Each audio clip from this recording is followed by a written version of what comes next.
Welcome to Fuquay-Varina High School Legacy Voices. The podcast we're doing today is to celebrate the people who have shaped the history and spirit of Fuquay-Varina High School.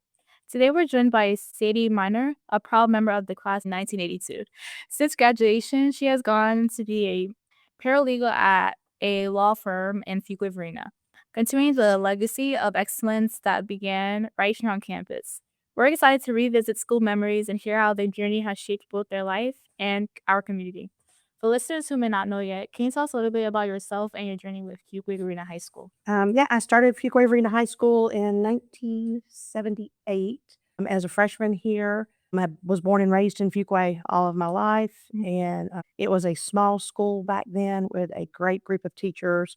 Felt like a community. Graduated in 4 years. Was cheerleader. Played softball. Um, I think I was wrestling manager. Just a lot of fun things. We were always pretty involved because if we weren't involved in school, then we had to work in tobacco. Yeah. What path did you take after graduation? I went to NC State College. I graduated in 3.5 years with a BS in political science. Then I moved to Boone, North Carolina, got married, and was planning to go to law school. But I was, for some reason, Google wasn't around back then. I didn't realize I married a service member. Once we got married and moved to Alaska, that there were no law schools there. So started my family. I mean, I figured being with where there's 5 law schools here or right around Wake County, I thought to be sure there'd be at least one in Alaska, and it was not. So I started my family, so that was great. Okay, and then did you go to law school right afterwards? I did not go to law school. No, I went to NC State, got a political science degree, a bachelor's, and then became certified as a paralegal by working under an attorney for so many years. And so North Carolina State um, grandfathered me in because of all of I've been working with attorneys since 2000 consistently. And so they grandfathered me in as a state bar certified paralegal. Okay, so that means you work with like different cases, like kind of behind the scenes. Yeah, I do a lot of title searching. I do a lot of mine is more real estate. I do a lot of real estate, do some estate planning.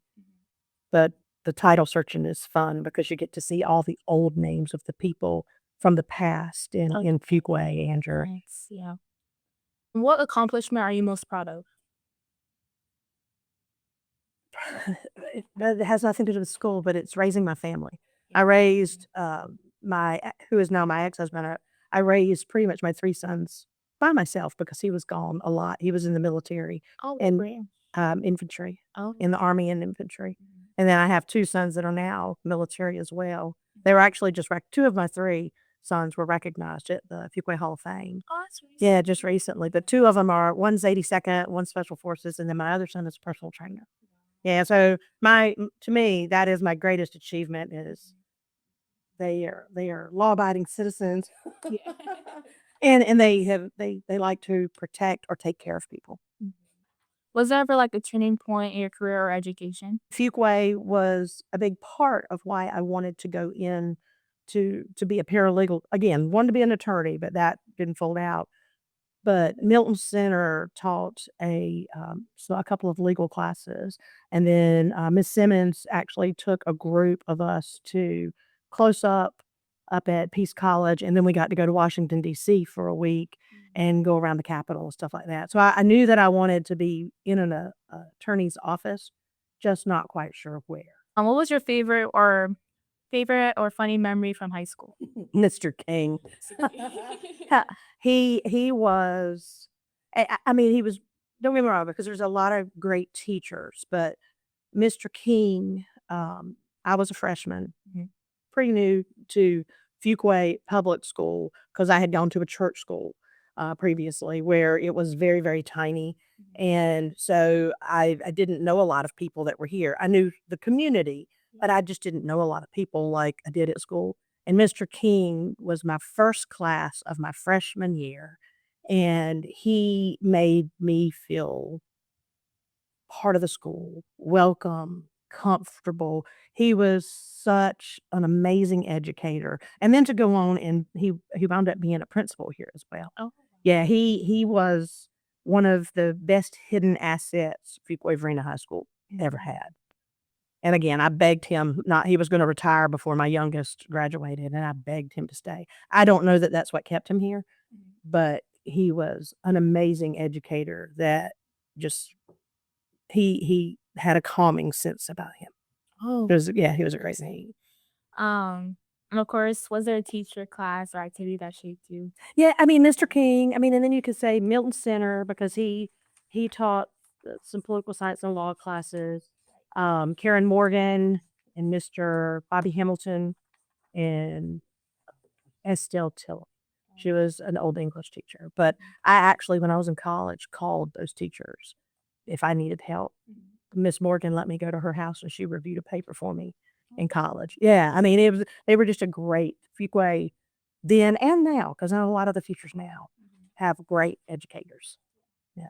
How has Fuquay-Varina High School and Fuquay changed or possibly stayed the same since your time here? So the school has gotten so much bigger, more technology because we didn't have Google to check stuff. I mean, we had to go to the library and do card catalog and look things up. Um, like I think my graduating class was 110 people, and I think now they're like 5 or 600. But as far as stayed the same, Fuquay, in my opinion, was a great community school, and the teachers it takes a village to raise the kids, and the teachers treated us as if we were their own. And I know that my kids, having some of the teachers that I had, but also some that I didn't have, felt the same way when they were here. Yeah. How are you involved in your community now? I've had to take a step back. I used to volunteer at Fuquay-Varina Athletics, and when the kids were here at the high school, I did the booster club, and I actually ran all the concession stands for about 7 or 8 years, stocked them, ran them, and got people to work them, and then at my church was a recording secretary for our minutes and stuff at the church. But my grandkids have moved back into town, and when I get off work, I drive to Fort Bragg to go pick them up and help their parents, take care of them. So I've kinda stopped doing my community service right now, but they're only here temporarily, and I'm gonna spend as much time as possible with them as I can. Okay. What inspired you to give back or get involved? I just remember how important it is to help the school itself and the community, because if you don't support your community, it's not gonna go anywhere, and same with the school. I always think that giving back to a school and, volunteering in the community and the school is big because even if it's not for your children, like when I volunteered in the schools, a lot of times I wasn't even in the classes where my kids were. I was in the office, or I would be in the library, or I would be somewhere else. I just think that it's highly important that kids see people who are not their parents around the school. Mhm. Yeah. How do you see the values or lessons you learned at Fuquay-Varina High School reflected in your own community and civic leadership today? Yeah, I work with people that have lived and actually I've lived all over the US, and I work with people that have lived all over the US, and I think that the values that Fuquay taught me, was that everybody has a story. Everybody is different, but we're all the same, and you have to be able to learn to respect the different, personalities and characteristics of others, and I think that makes this community amazing. Of course, yeah. If you could walk the halls of Fuquay-Varina High School right now, what advice would you want to give to the teachers and students here? Just to remember that all kids come with baggage and we may not know what they're carrying, and they all deserve mercy and grace because we don't know what they've been through at home, in the classroom, whether they didn't make a sports team or whether they've got some family issues going at home. And I think just remember that each kid is different in their own and they deserve mercy and grace. Mhm. If you could describe our school in one word, what would it be and why? Oh my goodness. I put excellent, safe, and supportive. And it's because when my kids were growing up here, their dad was deployed the majority of all of 3 of their high school years. And excellent because the staff here was amazing in when I reached out to them to let them know, "Hey, I don't want my kids to feel like this is a crutch to get away with not doing their homework or something," but they supported them in making them do their work, but also understanding that because their dad was either in Iraq, Afghanistan, or somewhere else in the world, that they might need just a little bit of push maybe, but safe. They were it was this place was a safe place, for my kids as well. Yeah, and let's say if you could, like, go back in time, is there anything you would change or, like, wanna go do it again or something like that? I'm telling you, growing up in this school, was amazing. It was probably one of the best things that happened to me. I had an amazing hot 4 years of high school here, and I'll tell you how good I thought it was is when my ex-husband now, when he got, stationed at Fort Bragg, we moved to Fuquay so that our children could go to Fuquay-Varina High School. Yeah, I mean, because they started out in elementary school. They all started out here, like, one started out in 2nd, 4th, and 5th grade, and they were able, which is very unusual for a military family, but they were all able to graduate Fuquay-Varina High School. They stayed here. Like, Isaac started in 2nd grade and graduated, as a senior here in high school. And so it was very important to us because we knew that this school was a great school. Mhm. Well, thank you, Sandie Minor, for sharing your story with us, and thank you for to our listeners for tuning into the FVHS Legacy Voices. Stay tuned for more on the next